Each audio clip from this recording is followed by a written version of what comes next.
Fabrice Shah wa Iran alianguka Ngwema wa Equatorial Guinea, akaanguka Bokassa wa Afrika ya Kati, na wa mwisho na mwingine ambaye alikuwa ni Idi Amin Dada.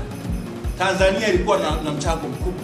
Sasa katika kikao cha OAU mwezi wa 7 mwaka 79, Tanzania ilituhumiwa na Nigeria wakati wa huyo mzee Olusegun Obasanjo ambaye mnamuona hivi sasa, na Nimeri Jafari Nimeri ambaye alikuwa ni mwenyekiti wa OAU wakati huo alikuwa anamaliza muda wake. Walituhumu Tanzania, mkutano ulifanyika Monrovia. Tanzania ilituhumiwa na Nigeria na Sudan kwamba imekiuka msingi mkubwa wa agano la kuanzisha OAU la kuvamia nchi nyingine. Mwalimu Nyerere alitoa hotuba ya dakika 5.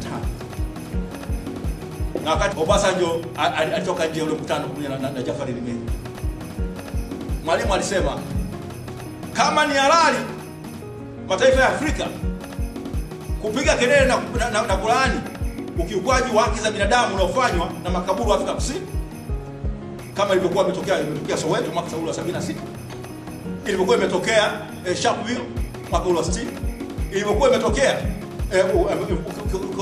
kwa haki za binadamu unafanyika wapi? Unafanyika Rhodesia, Southern Rhodesia, hiyo ambayo ilikuwa chini ya Ian Smith. Ulikuwa unafanyika na mataifa mengine. Inakuwaje ni halali kwa mataifa haya ya Kiafrika kufumbia macho ukiukwaji wa haki za binadamu ambao unafanywa na serikali za Kiafrika ndani ya mataifa yao? Akasema Tanzania haiwezi kuwa sehemu ya umoja kama huo, na haiwezi kukubali hicho kitu.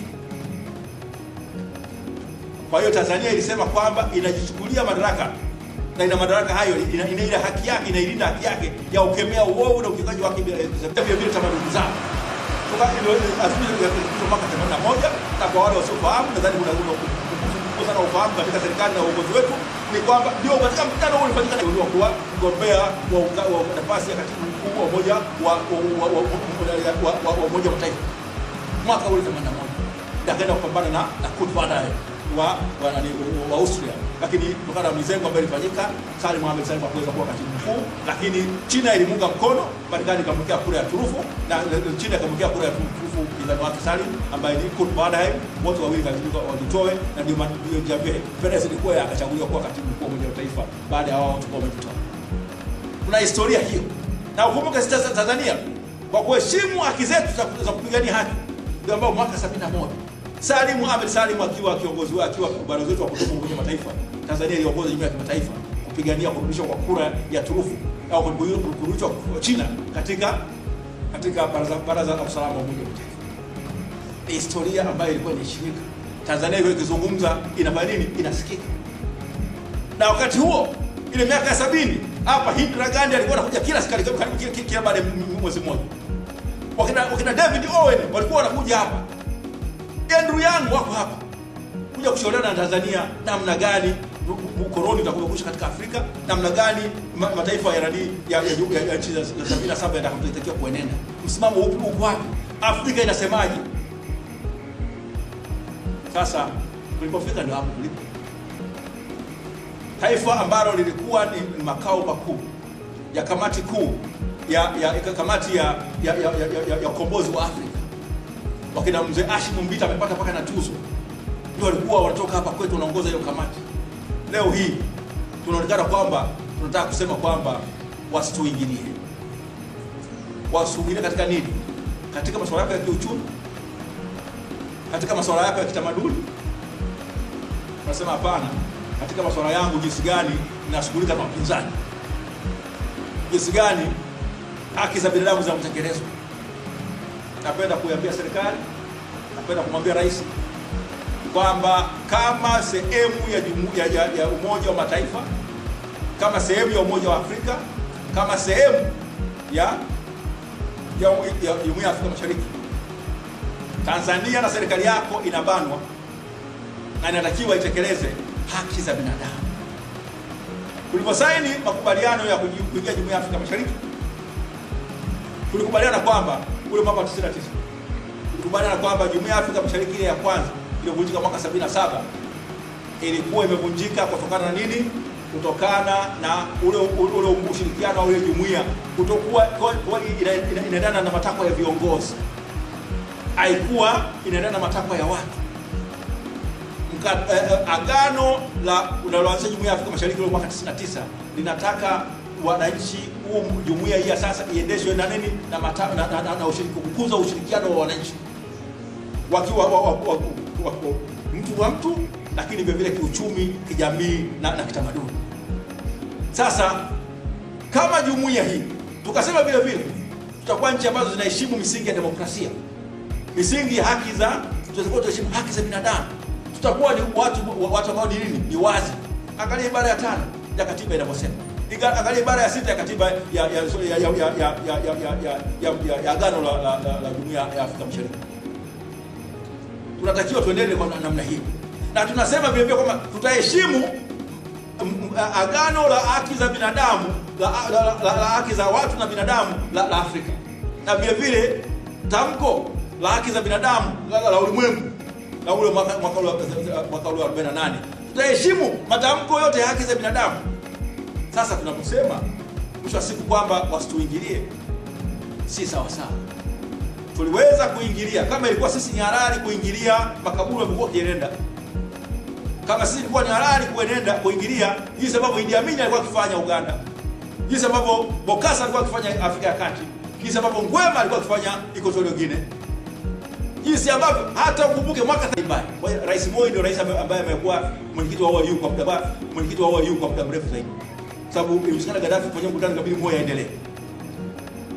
Sasa ule mchukue uamuzi ambao utaweza kuweka nani kuhakikisha kwamba tunalinda haki za watu wa Sahara Magharibi, na vile vile tuweza kuweka Morocco iheshimu haki za watu wa Sahara Magharibi. Kama ilikuwa ni halali kwetu sisi kuweza kuingilia mambo yale, na kama ambao tulifanya tulikemea ukiukaji wa haki za binadamu nani Biafra. Wewe unaona kuna ule uwanja pale Biafra pale Kinondoni, na kuna Biafra pale Msoma. Kwa sababu nafahamu kulikuwa na kama eneo ya Biafra pale Msoma. Ilikuwa ni kwamba nilitokana na msimamo wa Tanzania fanya nini? Kupigania haki za binadamu na kulinda hizo haki. Tumeandamana sehemu nyingi. Tumesaidia watu wajikomboe. ANC walikuwa hapa. Tumeanzisha na redio, ile external service ilikuwa ni kwa ajili ya nini? Ya kupeleka matangazo katika hizo nchi. Pambana na hiyo ukiukaji wa haki za binadamu na za Afrika wenzetu. Tumepinga ukiukaji wa haki za binadamu sehemu mbalimbali. Inakuwaje sasa ni haramu kwa hao wengine kuja kuangalia namna ambavyo tunaendelea? Pale serikali yetu inapokiuka haki za binadamu, jumuiya ya kimataifa inayo haki ya kukemea, kulaani, kukosoa na hata kudai Tanzania ibadilishe mwenendo wake, na hata kudai uwajibikaji kwa wale ambao wanatenda matendo machafu. Na ndio maana kama ukiendelea vibaya, ukiwa kama Paulo mchafu, au kuweka wajibu hata kuzuia watu wale ambao ni viongozi ambao wanaonekana ni vinara ukiukaji wa haki za binadamu, kuwawekea vizuizi vya kusafiri hati mfumba kwa Marekani shomwekea makonda hiyo vizuio, nadhani wengine ambao wametoka wamefichwa. Lakini na vile mataifa mengine huwa wanazuia hata akaunti zao. Kama ilizokea akaunti zao za benki ziko katika hizo nchi zao, huwa wanazuia. Ni kawaida sana kwa Marekani kufanya hivyo. Marekani wao dakika moja kucheza akaunti yako wanaikausha, wanakaa nayo hiyo fedha zote wanachukua. Sasa sisi kama chama tunasema jumuiya ya kimataifa, watu wa jumuiya ya kimataifa wana haki ya kuja kuangalia mahakama zetu. Na ni haki, sio kama tumejitungia tu. Kuna umoja, una International Commission of Jurists inasema ni haki ya wanasheria wa nchi moja kwenda katika nchi nyingine kuangalia namna gani kesi fulani mambo yanaonekana kwamba ni sawa tu. Soka ametekwa na wenzake, amepotezwa, tunaona nini ni sawa. Sasa sisi kama taifa, na kama mtu anaheshimu mkataba wa Montevideo au mahusiano ya kimataifa na ule wa Vienna Convention, huwezi ukataka kwamba nchi yetu iwe kisiwa. tarehe 20 ya mwezi wa 5 mwaka 2022, Rais wa Jamhuri ya Muungano ya Tanzania alikutana na kamati ya Chadema ile maridhiano